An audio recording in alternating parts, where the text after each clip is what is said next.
भगवद गीता हिंदू धर्म का एक अत्यंत महत्वपूर्ण ग्रंथ है जिसे भगवान श्री कृष्ण ने अर्जुन को कुरुक्षेत्र के युद्ध भूमि पर दिया। ये गीता केवल एक धार्मिक ग्रंथ नहीं है, बल्कि ये जीवन के कई पहलुओं को समझाने वाला दर्शन भी है। गीता में धर्म का जो अर्थ और विस्तार से चर्चा की गई है, वह न केवल अर्जुन के समय की परिस्थितियों के लिए उपयुक्त था, बल्कि आज भी हमारे जीवन में अत्यंत प्रासंगिक है। इस लेख में हम ये जानेंगे कि भगवद गीता में धर्म का क्या महत्व है, धर्म के विभिन्न पहलू क्या हैं, और गीता के माध्यम से धर्म को कैसे समझा जा सकता है। धर्म का परिभाषा। धर्म एक अत्यधिक व्यापक और जटिल अवधारणा है जिसका कोई एक निश्चित अर्थ नहीं है। संस्कृत में धर्म शब्द का अर्थ होता है जो कुछ भी धारण करने योग्य हो। धर्म वह कर्तव्य, सत्य या नैतिक सिद्धांत है जो समाज में शांति और संतुलन बनाए रखने में सहायक होता है। धर्म न केवल धार्मिक क्रियाओं और पूजा से संबंधित है, बल्कि ये जीवन के प्रत्येक पहलू में व्याप्त है, जैसे व्यक्ति का कर्तव्य, उसका स्वभाव, उसका कार्य और समाज में उसका स्थान। भगवद गीता में भगवान श्री कृष्ण ने धर्म को केवल एक सामाजिक या धार्मिक कर्तव्य के रूप में नहीं, बल्कि जीवन के उद्देश्य की प्राप्ति के लिए एक आवश्यक तत्व के रूप में प्रस्तुत किया है। धर्म का पालन व्यक्ति को जीवन के उच्चतम उद्देश्य, आत्मा के शुद्धिकरण और परमात्मा के साथ एकत्व की दिशा में मार्गदर्शन करता है। गीता में धर्म का महत्व भगवद गीता में धर्म के महत्व को स्पष्ट रूप से वर्णित किया गया है। गीता का संपूर्ण संवाद धर्म के पालन के प्रति जागरूकता और उसके कर्तव्यों को निभाने के महत्व पर आधारित है। जब अर्जुन युद्ध भूमि पर खड़ा होकर अपने रिश्तेदारों और गुरु से युद्ध करने में हिचकिचा रहे थे, तब भगवान श्री कृष्ण ने उसे यह समझाया कि धर्म का पालन करना उसकी प्राथमिकता है। गीता में भगवान श्री कृष्ण ने अर्जुन से कहा, धर्म विदो विदु साध्व धर्म स्वधर्मेन लप्यते धर्मो जनार्दन, अर्थात सही धर्म का पालन व्यक्ति को उसे आत्मिक संतुलन और शांति प्राप्त करने में मदद करता है। धर्म का पालन करने से समाज में शांति, एकता और सामूहिक भलाई का समावेश होता है। अर्जुन का धर्म और उसके द्वंद्व। महाभारत के युद्ध में अर्जुन के सामने एक गंभीर संकट था। वह अपने परिवार के लोगों, रिश्तेदारों, गुरु और मित्रों से युद्ध करने के लिए मजबूर थे, जो उसके लिए अत्यंत कठिन था। वह धर्म और कर्तव्य के बीच द्वंद्व में फंसे हुए थे। अर्जुन के मन में यह सवाल उठ रहा था कि क्या यह युद्ध करना सही है, क्योंकि इसमें उसके अपने परिवार के लोग और प्रियजन मारे जाएंगे। इस संकट की स्थिति में भगवान श्री कृष्ण ने अर्जुन को यह समझाया कि हर व्यक्ति को अपने धर्म का पालन करते हुए कर्तव्यों का पालन करना चाहिए। भगवान श्री कृष्ण ने कहा कि धर्म के अनुसार अर्जुन का कर्तव्य है युद्ध करना, क्योंकि वह एक क्षत्रिय है और उसका कार्य युद्ध करना है। गीता के अनुसार किसी व्यक्ति को अपने स्वधर्म का पालन करना चाहिए, चाहे परिस्थितियां कैसी भी हों। गीता में भगवान श्री कृष्ण ने इसे स्पष्ट किया, यदा यदा हि धर्मस्य ग्लानिर्भवति भारत अभ्युत्थानमधर्मस्य तदात्मानं सृजाम्यहम्, अर्थात जब धर्म की हानि होती है और अधर्म बढ़ता है, तब तब भगवान पृथ्वी पर अवतार लेते हैं। इस श्लोक से यह स्पष्ट होता है कि धर्म का पालन एक ऐसी स्थिति है जो केवल समाज के लिए नहीं, बल्कि व्यक्ति की आत्मा की उन्नति के लिए भी आवश्यक है। धर्म और कर्म। भगवद गीता में भगवान श्री कृष्ण ने कर्म के सिद्धांत की चर्चा करते हुए यह बताया कि धर्म का पालन केवल कर्म करने से ही संभव है। कर्म का अर्थ है वह कार्य जो व्यक्ति अपने कर्तव्यों के रूप में करता है। गीता के अनुसार निष्काम कर्म, अर्थात बिना किसी स्वार्थ के किए गए कर्म, सबसे श्रेष्ठ होते हैं। श्री कृष्ण ने अर्जुन को यह उपदेश दिया, कर्मण्येवाधिकारस्ते मा फलेषु कदाचन मा कर्मफल हेतुर्भूर्मा ते संगो अस्त्व कर्मणि, अर्थात तुम केवल कर्म करने में अधिकार रखते हो, लेकिन उसके परिणामों में नहीं। इसलिए कर्म करते समय फल की चिंता नहीं करनी चाहिए। यही निष्काम कर्म का सिद्धांत है जो भगवद गीता के अनुसार धर्म का वास्तविक रूप है। इस सिद्धांत के द्वारा व्यक्ति अपने कर्तव्यों का पालन करते हुए आत्मिक शांति प्राप्त करता है और किसी प्रकार के अहंकार या स्वार्थ से मुक्त रहता है। धर्म और भक्ति। भगवद गीता में भक्ति का बहुत महत्व है। भक्ति व्यवस्था है जब व्यक्ति अपने मन, वचन और क्रिया से भगवान के प्रति पूर्ण रूप से समर्पित हो जाता है। भगवान श्री कृष्ण ने अर्जुन से कहा, भक्ति योग के द्वारा व्यक्ति अपनी शुद्धता और यथार्थी और मानसिक शांति पा सकता है। गीता के 9वें अध्याय में भगवान श्री कृष्ण ने कहा, मन सर्वाणि संप्रेषाय मैग्रय ये पश्यति सदा हरिम, सर्वथा धर्माचरेत, अर्थात जो व्यक्ति अपने मन और हृदय से हमेशा भगवान की भक्ति करता है वह धर्म का पालन करता है। भक्ति के द्वारा व्यक्ति परमात्मा के साथ एकत्व की भावना प्राप्त करता है और अपने जीवन में शांति और संतुलन बनाए रखता है। धर्म और योग। भगवद गीता में योग के विभिन्न रूपों की भी चर्चा की गई है जो व्यक्ति को अपने धर्म का पालन करने में मदद करते हैं। गीता में कर्मयोग, ज्ञान योग और भक्ति योग की व्याख्या की गई है। इन सभी योगों का उद्देश्य आत्मा की शुद्धि और परमात्मा के साथ एकात्मता की प्राप्ति है। ये वह योग है जिसमें व्यक्ति अपने कर्तव्यों का पालन करता है लेकिन बिना किसी फल की इच्छा के। कर्मयोग के माध्यम से व्यक्ति अपने कार्यों को भगवान के समर्पण में करता है और अपने भीतर शांति का अनुभव करता है। ज्ञान योग, ये वह योग है जिसमें व्यक्ति आत्मज्ञान प्राप्त करता है। ज्ञान योग के द्वारा व्यक्ति ब्रह्म की सत्स्थिति को समझता है और आत्मा के वास्तविक स्वरूप को पहचानता है। भक्ति योग, ये वह योग है जिसमें व्यक्ति अपने पूरे हृदय से भगवान के प्रति प्रेम और समर्पण करता है। भक्ति योग के माध्यम से व्यक्ति अपने जीवन को संतुलित और शांतिपूर्ण बनाता है। धर्म और समाज। धर्म केवल व्यक्तिगत जीवन में ही नहीं बल्कि समाज में भी एक महत्वपूर्ण भूमिका निभाता है। भगवद गीता में भगवान श्री कृष्ण ने यह बताया कि धर्म के पालन से समाज में शांति और संतुलन बनाए रहता है। जब व्यक्ति अपने धर्म का पालन करता है तो वह न केवल अपने आत्मा की उन्नति करता है बल्कि समाज में भी एक सकारात्मक बदलाव लाता है। धर्म व्यक्ति को अहिंसा, सत्य और त्याग का पालन करने के लिए प्रेरित करता है जो समाज के समग्र विकास के लिए आवश्यक है। निष्कर्ष, भगवद गीता केवल एक धार्मिक ग्रंथ नहीं है बल्कि यह जीवन जीने का एक दर्शन है। इसमें वर्णित धर्म का पालन व्यक्ति को अपने जीवन के उच्चतम उद्देश्य की ओर मार्गदर्शन करता है। धर्म का पालन केवल व्यक्तिगत जीवन में नहीं बल्कि समाज के हर स्तर पर शांति और संतुलन बनाए रखने के लिए आवश्यक है। गीता में धर्म, कर्म, भक्ति, ज्ञान और योग के माध्यम से भगवान श्री कृष्ण ने अर्जुन को सही मार्ग पर चलने की प्रेरणा दी और यह संदेश आज भी हमारे जीवन में उतना ही प्रासंगिक है। धर्म की सामाजिक और नैतिक जिम्मेदारी। भगवद गीता में धर्म का पालन केवल व्यक्तिगत जीवन तक सीमित नहीं है। श्री कृष्ण ने इसे व्यापक दृष्टिकोण से देखा है जिसमें समाज के प्रत्येक व्यक्ति का योगदान महत्वपूर्ण है। हर व्यक्ति को अपने धर्म का पालन करते हुए समाज में सकारात्मक बदलाव लाने के लिए जिम्मेदार ठहराया गया है। गीता के अनुसार समाज में शांति और व्यवस्था बनाए रखने के लिए धर्म का पालन अत्यंत आवश्यक है। जब प्रत्येक व्यक्ति अपने कर्तव्यों को सही तरीके से निभाता है तो समाज में सामूहिक प्रगति होती है। धर्म केवल धार्मिक अनुष्ठानों या पूजा तक सीमित नहीं है बल्कि यह एक व्यक्ति के व्यवहार, आचार व्यवहार और उसके कर्तव्यों की दिशा भी निर्धारित करता है। समाज में हर व्यक्ति को अपने स्वधर्म का पालन करते हुए निष्कलंक आचरण करना चाहिए। गीता के अनुसार जब लोग अपने धर्म का पालन करते हैं तो समाज में समरसता, सहयोग और एकता बनी रहती है जो समाज के विकास के लिए आवश्यक है। ये बात अर्जुन को युद्ध के मैदान में बताई गई थी जब वह यह समझने की कोशिश कर रहे थे कि धर्म का पालन केवल व्यक्तिगत न होकर सामाजिक रूप से भी महत्वपूर्ण है। भगवद गीता और धर्म का परिपूर्ण जीवन। भगवद गीता केवल युद्ध के मैदान के संदर्भ में एक संवाद नहीं है बल्कि यह हमारे जीवन को परिपूर्ण बनाने के लिए एक गाइड है। गीता के माध्यम से भगवान श्री कृष्ण ने जीवन के हर पहलू को सही दृष्टिकोण से समझाया। धर्म, कर्म, भक्ति और योग के माध्यम से उन्होंने हमें यह बताया कि कैसे हम अपने जीवन को संतुलित और उद्देश्यपूर्ण बना सकते हैं। भगवद गीता में श्री कृष्ण का यह संदेश है कि हम जो भी कर्म करें वह हमारे स्वधर्म के अनुरूप होना चाहिए। इसका अर्थ यह है कि हम अपने जीवन में जो भी कार्य करें, चाहे वह व्यक्तिगत हो या सामाजिक, हमें उन्हें ईश्वर के प्रति समर्पित भाव से करना चाहिए। जब हम अपने कर्तव्यों का पालन निष्काम भाव से करते हैं तो हम अपने जीवन को वास्तविक उद्देश्य की दिशा में आगे बढ़ाते हैं। गीता में धर्म के विभिन्न पहलू। भगवद गीता में धर्म के कई पहलुओं पर चर्चा की गई है जैसे कर्मयोग, ज्ञान योग और भक्ति योग।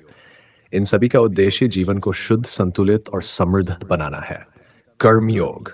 गीता में भगवान श्री कृष्ण ने कर्मयोग की व्याख्या की है जो व्यक्ति को अपने कर्तव्यों का पालन बिना किसी स्वार्थ और अपेक्षा के करने की प्रेरणा देता है। कर्मयोग का सिद्धांत यह है कि जो कर्म हम करते हैं वे हमारे जीवन के उद्देश्य की दिशा में योगदान करते हैं, और जब हम इन्हें निष्काम भाव से करते हैं तो हम धर्म का पालन करते हैं। ध्यान योग। ध्यान योग वह मार्ग है जिसमें व्यक्ति आत्मा के वास्तविक स्वरूप को पहचानता है और ब्रह्म के सत्य को समझता है। गीता में ज्ञान योग के माध्यम से भगवान श्री कृष्ण ने अर्जुन को यह समझाया कि आत्मा शाश्वत है और वह नष्ट नहीं होती, बल्कि ये केवल शरीर के रूप में बदलती रहती है। ज्ञान योग के माध्यम से व्यक्ति जीवन के रहस्यों को समझता है और अपने धर्म का पालन करता है। भक्ति योग। भक्ति योग वह मार्ग है जिसमें व्यक्ति अपने हृदय से भगवान के प्रति पूर्ण समर्पण करता है। भक्ति के द्वारा व्यक्ति को मानसिक शांति, संतुलन और एकात्मता प्राप्त होती है। भगवान श्री कृष्ण ने गीता में भक्ति के मार्ग को सर्वश्रेष्ठ बताया, क्योंकि यह एक सीधा और सरल तरीका है भगवान से जुड़ने का। जब व्यक्ति ईश्वर के प्रति पूर्ण विश्वास और प्रेम करता है तो उसका जीवन धर्म के अनुरूप होता है। धर्म और जीवन का उद्देश्य। भगवत गीता के माध्यम से भगवान श्री कृष्ण ने जीवन के उद्देश्य को स्पष्ट किया है। जीवन का उद्देश्य केवल सांसारिक सुख और भौतिक संपत्ति का संग्रह नहीं है, बल्कि ये आत्मिक उन्नति, परमात्मा के साथ एकत्व और सही धर्म का पालन करना है। गीता में यह संदेश है कि जब हम अपने धर्म का पालन करते हैं और अपने कर्मों को निष्काम भाव से करते हैं, तो हम जीवन के सर्वोत्तम उद्देश्य की ओर बढ़ते हैं। भगवत गीता ने यह भी बताया है कि जीवन के कष्टों और दुखों से बचने के लिए हमें भगवान के प्रति पूर्ण विश्वास और समर्पण करना चाहिए। जब हम भगवान के मार्ग पर चलते हैं तो हमें जीवन में वास्तविक शांति और संतुलन मिलता है। यह शांति केवल बाहरी परिस्थितियों पर निर्भर नहीं होती, बल्कि यह हमारे अंदर की आंतरिक स्थिति से जुड़ी होती है। गीता का संदेश आज के समय में, आज के आधुनिक युग में भगवत गीता का संदेश उतना ही प्रासंगिक है जितना उस समय था जब यह उपदेश दिया गया था। आज के समय में जब व्यक्ति भौतिक सुखों की ओर आकर्षित हो रहा है और अपने जीवन के उद्देश्य को खो चुका है, तब गीता का संदेश उसे सही मार्ग पर लाने के लिए अत्यंत महत्वपूर्ण है। गीता ने हमें यह सिखाया कि किसी भी स्थिति में धर्म का पालन करना चाहिए, क्योंकि यही जीवन का सही मार्ग है। आज के समाज में जहां लोगों के पास मानसिक तनाव, चिंता और असंतोष की भरमार है, वहां गीता के उपदेश मानसिक शांति और संतुलन प्राप्त करने के लिए अत्यंत सहायक हो सकते हैं। गीता का संदेश है कि धर्म के पालन से न केवल व्यक्ति के जीवन का उद्देश्य स्पष्ट होता है, बल्कि यह समाज में शांति और समरसता भी लाता है। गीता का प्रभाव और आधुनिक समाज। भगवत गीता न केवल प्राचीन भारत में बल्कि आधुनिक समाज में भी गहरी प्रभाव डालती है। गीता के उपदेश जीवन के विभिन्न पहलुओं पर आधारित है, जिनका पालन करने से किसी भी समय और स्थान पर शांति, संतुलन और उद्देश्य प्राप्त किया जा सकता है। विशेषकर आज के वैश्विक समाज में जहां तनाव, मानसिक दबाव, प्रतिस्पर्धा और भौतिकवादी सोच बढ़ रही है, गीता का संदेश अत्यंत महत्वपूर्ण है। यह व्यक्ति को आचिंतन, कर्तव्यों का सही निर्वहन और आत्मनिर्भरता की दिशा में मार्गदर्शन करता है। गीता का प्रभाव आज के नेताओं, विचारकों और शिक्षकों पर भी देखा जाता है। महात्मा गांधी जैसे महान नेता ने गीता के उपदेशों से प्रेरणा ली थी और अपने जीवन में उन्हें आत्मसात किया था। गांधी जी ने कहा था कि भगवत गीता उनके जीवन का मार्गदर्शक थी और उन्होंने इसके सिद्धांतों के आधार पर ही सत्य, अहिंसा और कर्म योग का पालन किया था। इसी प्रकार गीता का प्रभाव आज भी समाज में सकारात्मक परिवर्तन लाने के लिए एक प्रेरणा स्रोत बना हुआ है। धर्म का पालन कैसे करें?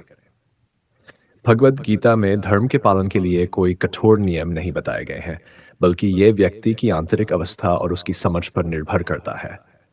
धर्म का पालन करने के लिए कुछ सामान्य सिद्धांत हैं जिन्हें जीवन में अपनाया जा सकता है। कर्म का निष्काम पालन। गीता के अनुसार हमें बिना किसी स्वार्थ के अपने कर्मों को करना चाहिए। जब हम केवल अपने कर्तव्यों को निभाने का प्रयास करते हैं और किसी प्रकार की अपेक्षाएं नहीं रखते, तो हम सही मार्ग पर चलते हैं। सत्य और अहिंसा का पालन। गीता में सत्य और अहिंसा को सर्वोपरि बताया गया है।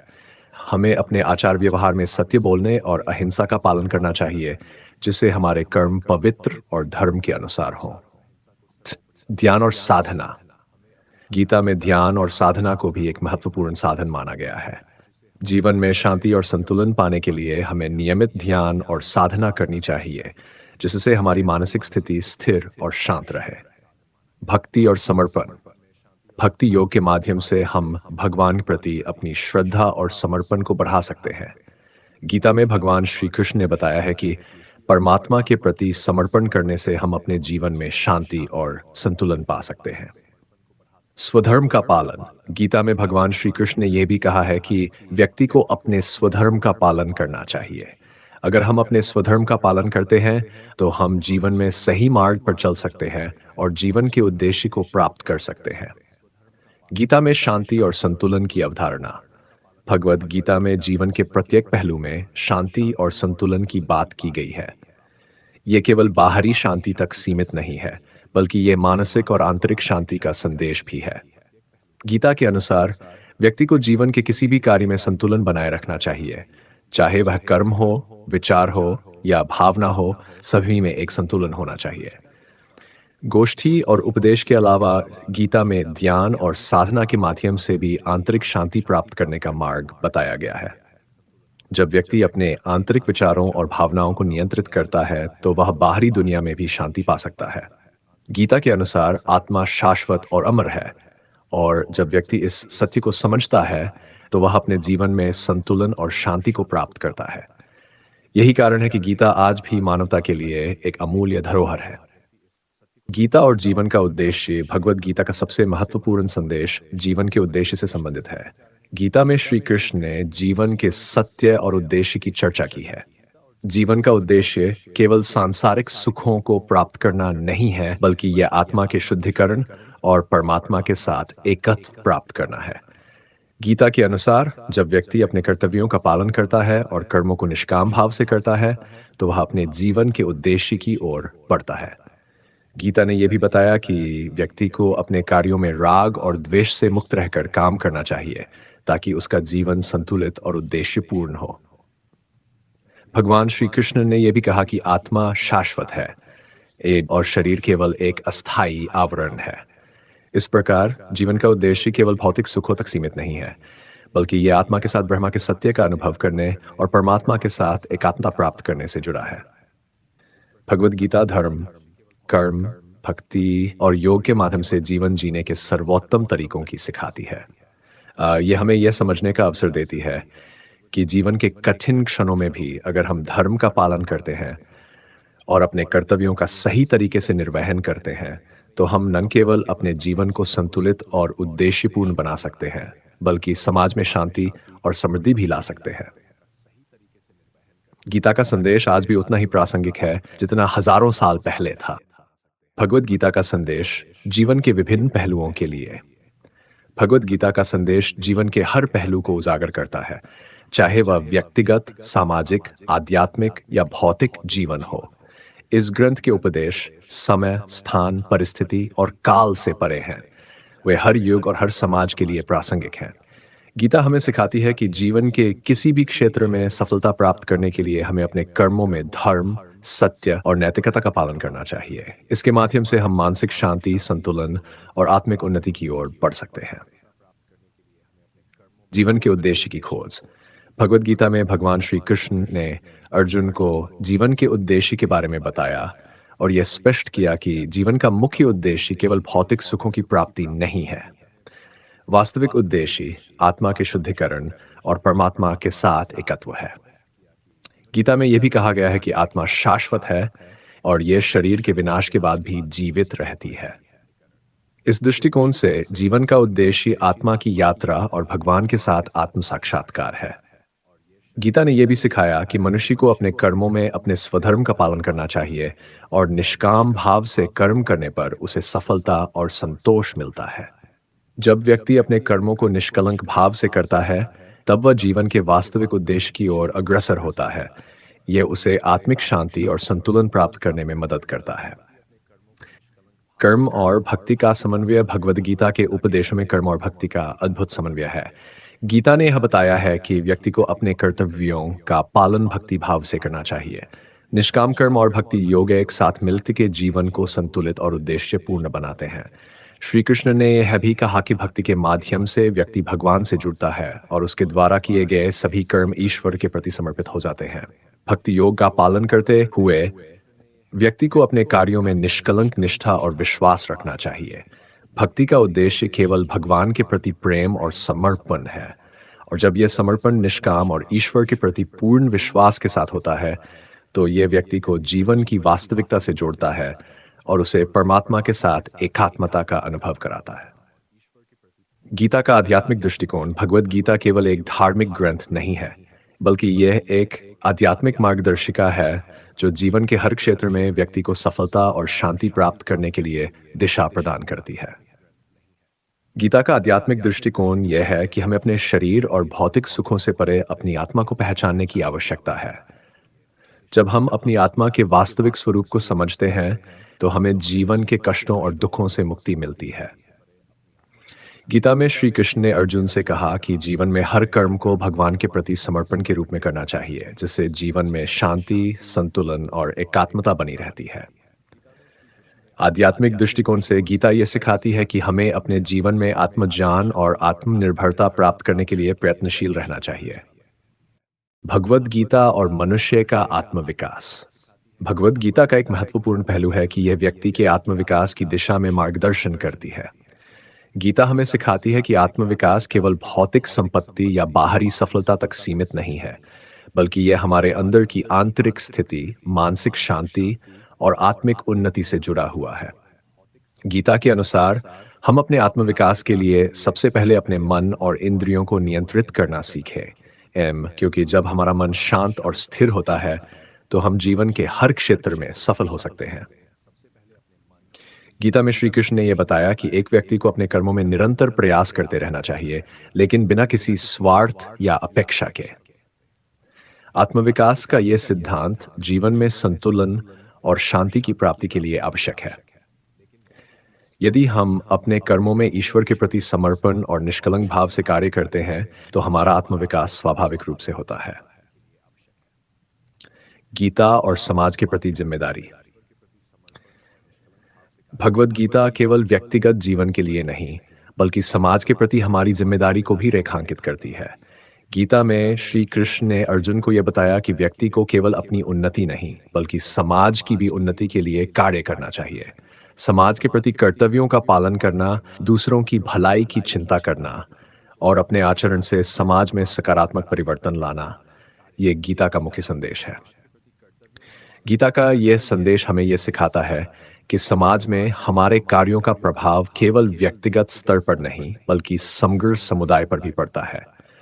यदि हम अपनी जिम्मेदारियों को सही तरीके से निभाते हैं और समाज के उत्थान के लिए काम करते हैं, तो हम केवल व्यक्तिगत शांति ही नहीं, बल्कि समाज में भी सामूहिक शांति और समृद्धि ला सकते हैं। भगवद गीता के प्रभाव और प्रसार। भगवद गीता का प्रभाव केवल भारत तक ही सीमित नहीं है, बल्कि ये दुनिया भर में फैल चुका है। ये ग्रंथ न केवल धार्मिक साहित्य का हिस्सा है, बल्कि विश्व भर के महान विचारकों, संतों और चिंतकों के लिए एक प्रेरणा स्रोत बन चुका है। गीता का अध्ययन करने से व्यक्ति को जीवन के वास्तविक उद्देश्य को समझने और उसे प्राप्त करने की दिशा मिलती है। महात्मा गांधी ने भगवद गीता को अपनी जीवन की मार्गदर्शिका माना था। उनका मानना था कि गीता के उपदेशों को जीवन में उतारकर व्यक्ति न केवल व्यक्तिगत जीवन को सुधार सकता है, बल्कि समाज के लिए भी एक सकारात्मक परिवर्तन ला सकता है। विभिन्न देशों में गीता का अनुवाद हुआ है और कई धार्मिक और आध्यात्मिक संस्थाएं इसके उपदेशों को सिखाने का काम करती हैं। गीता का समकालीन समाज में महत्व। आज के आधुनिक युग में भगवद गीता का महत्व और भी बढ़ गया है। हमारे समाज में बढ़ते मानसिक तनाव, अपराध, युद्ध और पर्यावरणीय संकटों के बीच गीता के उपदेश हमें जीवन की वास्तविकता और उद्देश्य को समझने में मदद करते हैं। गीता के माध्यम से हम समझ सकते हैं कि जीवन में सुख और दुख केवल अस्थायी होते हैं और हमें उन्हें स्वीकार कर अपने कर्मों में संलग्न रहना चाहिए। समाज में भ्रष्टाचार, असहमति और हिंसा की समस्याओं को देखते हुए गीता का संदेश हमें एक बेहतर समाज की दिशा में प्रेरित करता है। गीता का उपदेश यह है कि हम न केवल अपने व्यक्तिगत जीवन को सुधारें, बल्कि अपने समाज और विश्व के लिए भी सकारात्मक योगदान दें। संतुलित जीवन जीना। भगवद गीता में भगवान श्री कृष्ण ने हमें जीवन के हर पहलू में संतुलन बनाए रखने का उपदेश दिया है। आजकल की तेज रफ्तार दुनिया में संतुलित जीवन जीना बहुत चुनौतीपूर्ण हो सकता है। गीता का ये संदेश हमें सिखाता है कि हमें कार्य और विश्राम, भौतिक और आत्मिक तथा अपने व्यक्तिगत जीवन और समाज के प्रति जिम्मेदारियों के बीच संतुलन बनाए रखना चाहिए। जब हम जीवन में संतुलन बनाए रखते हैं, तब मानसिक शांति और शारीरिक स्वास्थ्य भी अच्छे रहते हैं। गीता का शिक्षा क्षेत्र में योगदान।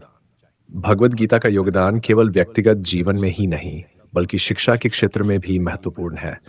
गीता के उपदेश ये सिखाते हैं कि जीवन में केवल अकादमिक ज्ञान ही महत्वपूर्ण नहीं है, बल्कि जीवन के मूल्यों और नैतिकता को भी सिखाया जाना चाहिए। गीता में दिए गए कर्मयोग, ज्ञान योग और भक्ति योग के सिद्धांतों को शिक्षा में लागू किया जा सकता है। शिक्षा के क्षेत्र में कर्मयोग का सिद्धांत ये सिखाता है कि शिक्षक और विद्यार्थी को अपनी भूमिका को पूरी निष्ठा और समर्पण से निभानी चाहिए। शिक्षकों को अपने विद्यार्थियों को न केवल अकादमिक ज्ञान देना चाहिए, बल्कि उन्हें जीवन के मूल्यों और नैतिकता की भी शिक्षा देनी चाहिए। विद्यार्थी को अपनी पढ़ाई में मेहनत और लगन से काम करना चाहिए और परिणामों की चिंता किए बिना अपने कर्मों में पूर्ण समर्पण रखना चाहिए। भक्ति योग। शिक्षा के क्षेत्र में भक्ति योग यह सिखाता है कि शिक्षक और विद्यार्थी दोनों को अपनी शिक्षा में ईश्वर के प्रति भक्ति और समर्पण की भावना रखनी चाहिए। शिक्षा केवल ज्ञान अर्जित करने का माध्यम नहीं है, बल्कि यह आत्मिक उन्नति का भी एक साधन है। भक्ति योग से विद्यार्थी आत्मा की शुद्धि की दिशा में भी कार्य कर सकते हैं, जिससे उनका व्यक्तित्व और कार्यक्षमता में सकारात्मक बदलाव आता है। गीता का स्वास्थ्य पर प्रभाव। भगवद गीता का स्वास्थ्य पर भी महत्वपूर्ण प्रभाव है। मानसिक और शारीरिक स्वास्थ्य के बीच गहरा संबंध होता है और गीता के उपदेशों का पालन करने से व्यक्ति का मानसिक स्वास्थ्य बेहतर होता है, जिससे शारीरिक स्वास्थ्य भी प्रभावित होता है। मानसिक शांति। गीता में श्री कृष्ण ने यह बताया कि मनुष्य को अपने मन को नियंत्रित करना चाहिए और उसे शांत रखना चाहिए। मानसिक शांति के लिए ध्यान और साधना का अभ्यास किया जाना चाहिए। जब व्यक्ति मानसिक रूप से शांत होता है, तो उसका शारीरिक स्वास्थ्य भी बेहतर रहता है। मानसिक तनाव और चिंता के कारण कई बीमारियां होती हैं, जिन्हें गीता के उपदेशों का पालन करके रोका जा सकता है। संतुलित आहार और जीवन शैली। गीता में संतुलित जीवन जीने की बात की गई है। शरीर को सही प्रकार से पोषण और आराम देना और जीवन शैली में संतुलन बनाए रखना शारीरिक स्वास्थ्य के लिए आवश्यक है। गीता के अनुसार एक व्यक्ति को नियमित रूप से अपने शरीर को विश्राम देना चाहिए, संतुलित आहार ग्रहण करना चाहिए और उचित मात्रा में शारीरिक गतिविधि करनी चाहिए।